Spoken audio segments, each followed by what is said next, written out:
Bjorn will not even listen to you, much less follow your suggestions. We have to find a way to make him see things our way.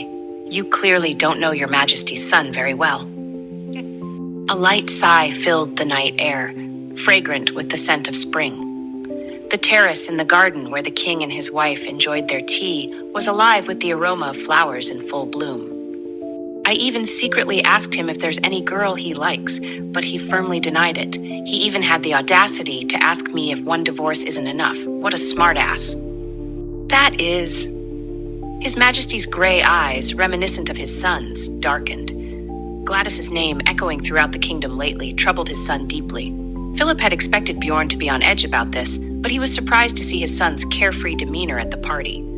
Philip could foresee absurdity brewing when that girl and Bjorn reunited. Just the thought made his back ache.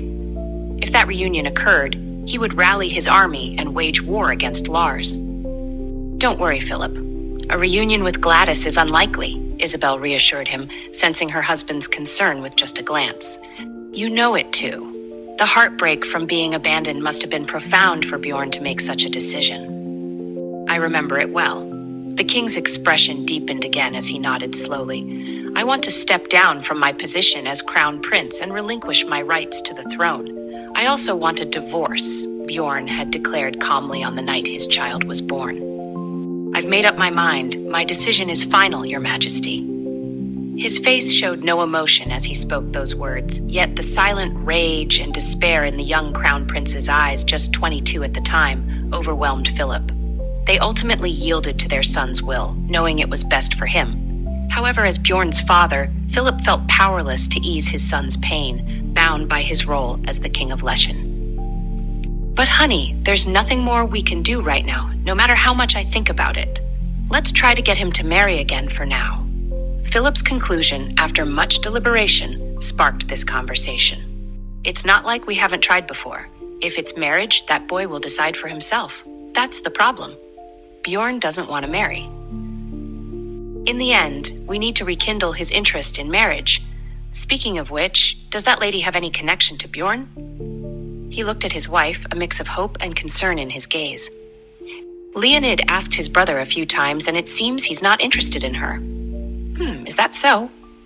Do you really like that lady from the Hardy family? It's not like that, but I would welcome any lady who can capture Bjorn's heart, as long as she's better than Gladys, of course. A faint hint of anger slipped into his voice at the mention of Gladys.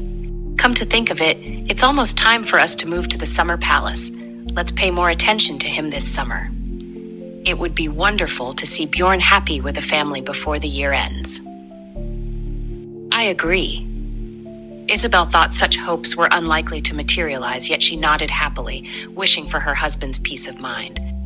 Nothing could lift her husband's spirits more than seeing Bjorn finally find happiness with someone who loves him dearly. I hope he finds happiness soon. Erna. The Grand Duke felt that was the only name echoing in his mind since that cursed debutante ball, especially when he encountered male nobles notorious for their debauchery. It's been days since I sent flowers to Lady Hardy, and still no response. Did the maid misplace the card I included? Bjorn turned his head upon hearing that dreaded name again. A group of noblemen, having lost all their stakes, sat in the corner of the card room, discussing women. Why don't you ask her personally? Even if she's not attending recent social gatherings, she might still show up here and there. I could, but I need ample time. With that ferocious maid guarding Lady Hardy like a hound from hell, no one can get near her. Laughter erupted around the room, and the long game ended with more vulgar jokes. Today's winner was, of course, Bjorn Niester. I thought you were planning to sweep every gambling board and add your winnings to the kingdom's finances, Your Highness.